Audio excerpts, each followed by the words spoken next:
ஆனால் இதுலேருந்து அரசியல் ரீதியான விஷயத்த ஒரு 3 நிமிஷத்துக்குள்ளே சொல்லணும்னு நினைக்கிறேன்.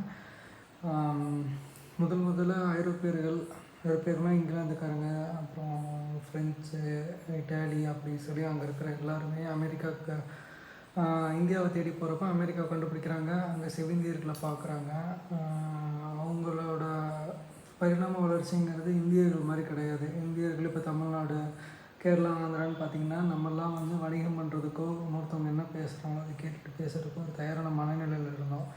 ஆனால் ரெட் இண்டியன்ஸ் வந்து அப்படி கிடையாது. அவங்க வந்து இது என்னோடய இடம் தான், இது என்னோடய பொருள், என்னோடய விஷயம் அப்படிங்கிறதுல இருந்தாங்க. ரெண்டாவது ஆக்கிரமிப்பை எதிர்த்தாங்க.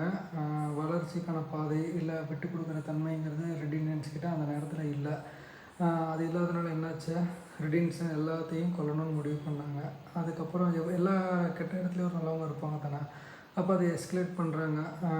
இங்கிலாந்து அரசுக்கு எஸ்கலேட் பண்ணி இந்த மாதிரி ரெட் இண்டியன்ஸை கொல்கிறாங்க, இது சரியில்லை, இது தப்பு அப்படிங்கும்போது அவங்களோட வாழ்வாதாரம் எதில் இயங்குதுன்னு பார்க்கும்போது 3 லட்சம் அங்கே எருமை மாடுங்க, புல் இருக்குது, அமெரிக்கா புல்லு, அது எல்லாத்தையும் கொல்லணுங்கிற மாதிரி ஒரு ஆர்டர் வருது. அதுக்கான வணிகம், அதுக்கான ஆப்பர்ச்சுனிட்டிஸு, அதிகமாக கொல்றவங்களுக்கு ப்ரைஸு, அது இதுன்னு போட்டாங்க. அது என்னென்னா செவிந்தியர்கள் வந்து அந்த மாடோட தோல், சதை, அதை பற்றின மதிப்பு கூட்டு பொருட்கள் மூலமாகவே அவங்க ரொம்ப ஸ்ட்ராங்காக இருந்தாங்க. எப்படி நம்ம ஊரில் ஜல்லிக்கட்டை க்ளோஸ் பண்ணணும்னு நினைக்கிற மாதிரி அங்கே அந்த மாடு அழிச்சா அவங்கெல்லாம் அடிமையாகிடுவாங்கன்னு நினச்சாங்க.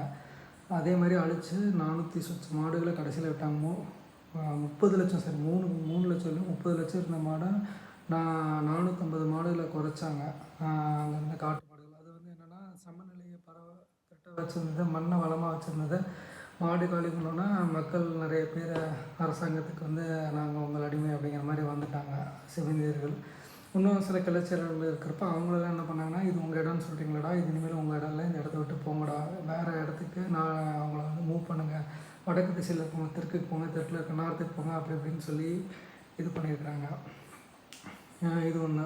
இதுலேருந்து என்ன நான் சொல்ல முயற்சி பண்ணுறேன்னா, குளிர்ந்த பிரதேசத்தில் வாழ்கிற மக்கள் கஷ்டப்பட்டுட்டு இருக்கும்போது, இந்த மாதிரி வளமான நாடுகளில் இருக்கிறவங்க ரொம்ப செழுமையாக இருக்கும்போது அவங்களுக்கான உதவிகளை செய்யாததுனால, அதே மாதிரி என்னோடதுன்னு நினச்சி அவங்க ஆணவத்தில் ஆடுறதுனால இவங்கெல்லாம் வந்து அவங்களோட ஆணவத்தை, எங்கே ஒரு ஆணவம் தலைவிரிச்சு ஆடுதோ அங்கே கண்டிப்பாக கிளர்ச்சி வரும், அங்கே மக்கள் அடிபடுவாங்க. இதான் நடந்ததை சுருக்கமாக சொல்லணும்னு முயற்சி பண்ணேன். நன்றி.